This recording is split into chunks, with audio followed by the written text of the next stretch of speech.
जी नमस्कार, मैं Nilesh Mishra diamond public high school Panna ideal संस्था टीचिंग में आपका स्वागत है। बच्चों क्लास 6 षष्ठम कक्षा 9 दशक पाठः आपने 19 पाठ का हिंदी अनुवाद पढ़ा था, जिसमें अनेक वैज्ञानिक आविष्कारों के विषय में जानकारी मिली थी। आपको वैज्ञानिक आविष्कारों के विषय में बताया गया था।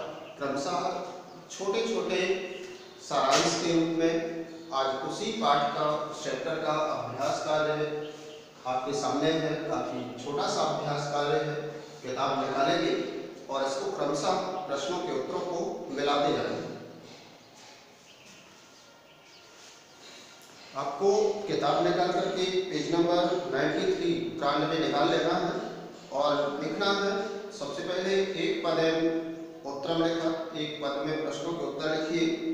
प्रथम प्रश्न है वस्तूनि केन शीतलानि भवन्ति। वस्तुएं किसमें शीतल यानी कि ठंडी होती हैं? कौन सा यंत्र होता है? वैज्ञानिक यंत्र जिसमें रखने से वस्तुएं ठंडी रहती हैं। हिम शीतकम, हिम शीतकम फ्रिज को बोलते हैं। संस्कृत में फ्रिज को हिम शीतकम कहा जाता है। तो फ्रिज में रखने से वस्तुएं ठंडी होती हैं। दूसरा प्रश्न है एक पद है वायुयान केन मार्गेण गच्छति। वायुयान अर्थात हवाई जहाज किस मार्ग से जाता है? उसके चलने का रास्ता क्या होता है? उत्तर है आकाश मार्ग, आकाश मार्ग से वायुयान जाता है।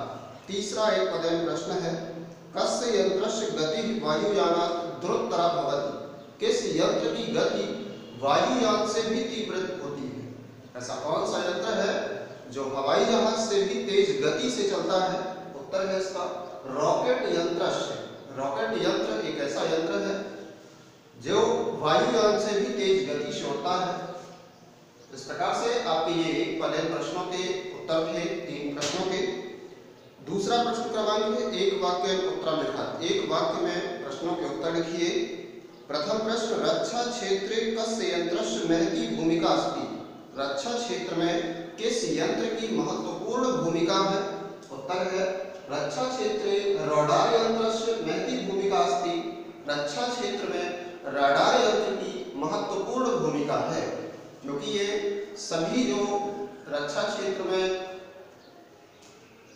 सैनिक होते हैं, जिन यंत्रों का उपयोग करते हैं, उनको ये रडार में लेकर के रखता है, अर्थात अपने नियंत्रण में रखता है और उनकी जानकारी रखता है कि कौन सा यंत्र कहाँ पे उड़ रहा है। इस प्रकार से इस यंत्र की महत्वपूर्ण भूमिका बनती है रक्षा क्षेत्र में। दूसरा प्रश्न है एक वाक्य आवश्यकता केषां जननी अस्ति। आवश्यकता किसकी जननी है? उत्तर है आवश्यकता आविष्काराणां जननी अस्ति। आवश्यकता आविष्कारों की जननी है। अर्थात आशय ये है कि जितनी आवश्यकता होगी उतनी ही अधिक आविष्कार करने की जरूरत होगी। जैसी ही आवश्यकता बनेगी जिस चीज की, लोग उसका आविष्कार करने के बारे में, उसकी सरलता के विषय में जानने की सोचेंगे।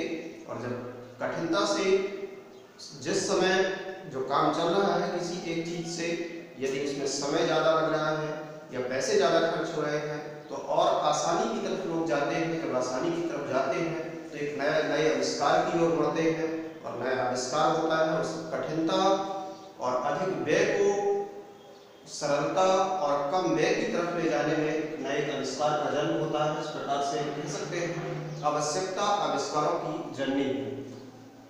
एक वाक्य प्रश्नों का उत्तर दिए। प्रश्न क्रमांक तीसरा उचित शब्द रिक्त स्थानानि पूरयेत्। उचित शब्दों से रिक्त स्थानों की पूर्ति कीजिए। 2 उचित शब्द हैं आपके, उचित नहीं कह सकते, एक उचित है एक अनुचित है। तो जो उचित है उसको रिक्त स्थान में रखना है।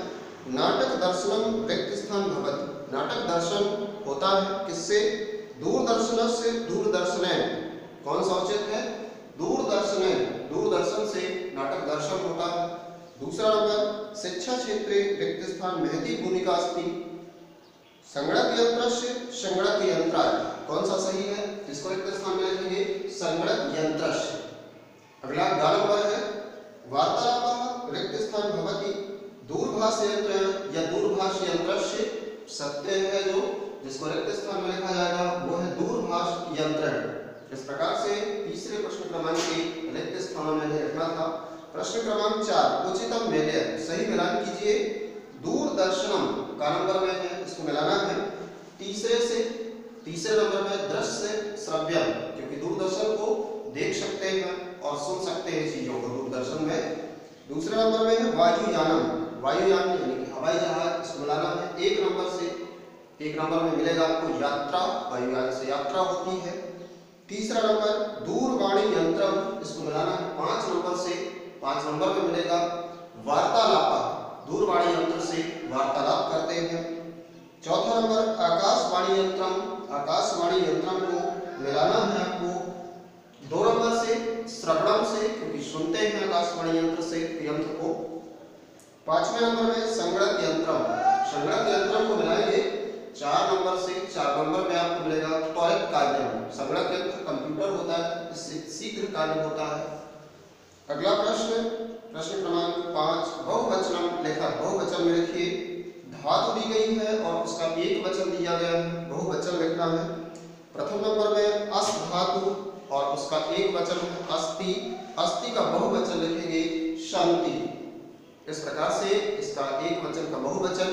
दूसरे नंबर में भू या भव धातु, उसका एक वचन भवति, बहुवचन होगा भवन्ति। तीसरे नंबर में गम गच्छ धातु है, इसका एक वचन गच्छति दिया गया है, बहुवचन लिखना है, बहुवचन लिखेंगे गच्छन्ति। इस प्रकार से आपका ये 9 पाठ 19वां पाठ विज्ञानस्य आविष्कारः के अभ्यास कार्य को आपने देखा और आप इसको अपनी फिर कॉपी में नोट करेंगे। और जहाँ कहीं भी समस्या हो इसमें आप कमेंट बॉक्स में जाएंगे, कमेंट्स करके पूछेंगे। इसके पश्चात आएगा विंशः पाठ श्रमस्य महत्वम, 20 पाठ परिश्रम का महत्व। इस पाठ की शब्दार्थ तैयार रखेंगे, इसका हिंदी अनुवाद आगे आपको पढ़ाया जाएगा। तो आज के लिए इतना ही, अगले 20 पाठ के हिंदी अनुवाद में मिलते हैं। धन्यवाद।